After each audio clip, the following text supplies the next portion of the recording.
Yeah, I'm Paul, that's paularcher.com. Now, there's a tell for everything, and this particular story I'm going to tell you now illustrates what I call leakage. But I'll talk about that a bit more later. It's a bit rude, isn't it, leakage? Now, I travel the world in my business, you know that, I've talked about it many times before.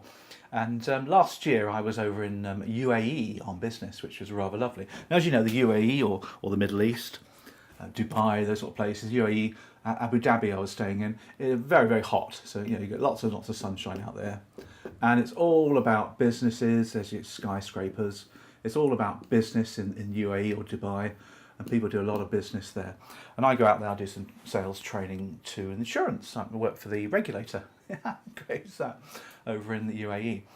Now, there I was for a week it was, and I was running the same course 3 times that week. I had an audience on the Tuesday, Wednesday, Thursday, same course for each day.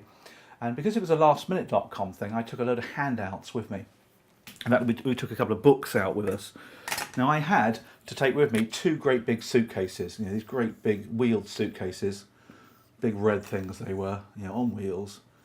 And I had one of them completely packed full of these books, really heavy, of course, a couple of books in the second one, and my various clothes and stuff like that.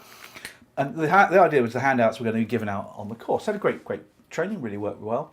And I gave out the handouts, of course. And then, of course, Mr. Archer was on his way home on the Friday, because you know, it's their weekend, aren't they? And I had these 2 huge suitcases. And I got the plane on the Thursday afternoon, if I remember rightly. I caught the plane after the last course. And then I whizzed back to Heathrow in the early hours, I think it was. I can't remember now. Anyway, I got into Heathrow Airport and picked up my baggage, as you do, from the carousel. 2 big cases. One was completely empty, by the way. The other one was full of old clothes. And I thought, well, I'll walk through the customs, and I'm on my way to catch my train, and off I go. And there's me walking through the customs with my suit on, because I've been training that day. And of course, the customs man decided to pull me over. Oh, great, you know, I'm going to be here forever now, I'm going to miss my train. He said, "Go over here, please, sir." So I went over there with my cases.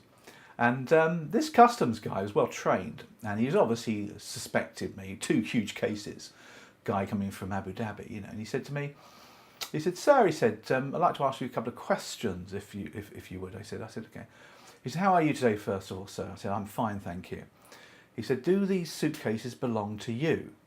And I said, "Yes." Obvious, really. You know, I had them in my hands. They were my suitcases. And then he said to me, he said, "Have you been to the UAE on business, sir?" Now, I had a suit on, and you know, people don't come back from UAE with suits. It's a business city. You know. I said, "Yes," I said. What he's doing, you see, is he's calibrating my physiology for when I say yes. I knew what he was up to. And then he said a couple of things. He said, "Was it warm out there, sir?" Now, this was in June, July. It's hot. It's Middle East. I said, "Yes." And I knew exactly what he was up to, because obviously he was trying to calibrate my body language, or my physiology, my sensory face, for when I say yes. And then he switched it round, because now he wanted to know the opposite. He then said to me, he said, "Did you manage to get any sleep on the on the plane, sir?" I said, "No. I mean, it's only 5.5, 6 hours, and I had a suit on. I wasn't going to sleep, and I was going to sleep when I got home."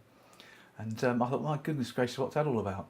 He said, "Have you been doing any dangerous sports in the UAE?" I said, "No. You know, when you go on business, you don't suddenly do bungee jumping or parachuting." Again, he got the no. He'd calibrated it. He had the yes. He had my look for yes, and he had my tell for no. And then he asked me the most important question, and the question was this. He said, "Sir," he says, "is there anything in those suitcases that shouldn't be there?" And then I said, "No." He looked at me. He said, "I'm sorry to disturb you, sir. Please be on your way." And I trundled off, caught my train. Now, what he'd done, of course, is he knew that when I said no about the suitcase content, that matched my calibration for when I said no to the other questions. Very clever man. The police are trained in this. Barristers and courts are trained in all of this as well. It allows you to read body language. Whether you want to do this in sales is entirely up to you, lying or not. I don't even want to do that. But you do need to be aware of your customer's physiology. So when you meet them for the first time, calibrate them. Take a photograph of their face, their body language when they're relaxed and normal and everything's good, and then watch them carefully as things happen during the sales interview, whatever you're doing, sales appointment. If their physiology changes, and I call that leakage, suddenly it changes from the norm. Might be subtle. It might be, raising an eyebrow, flushing the cheeks, the old one like crossing the arms, all that kind of kit. You know that they've leaked. Because they've leaked, something's gone wrong. Something's happened to their mind, which has affected their body. Remember, there's a tell for everything in your physiology. And if you spot a leak, then you need to test close. How's this sounding so far? What do you think of this idea at this stage? Do a test close, just to test the water. You might want to do a bigger close if you feel that things aren't looking so good as well.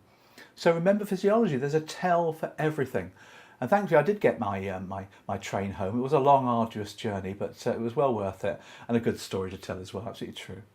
Hope that's been useful. Paul Archer, paularcher.com.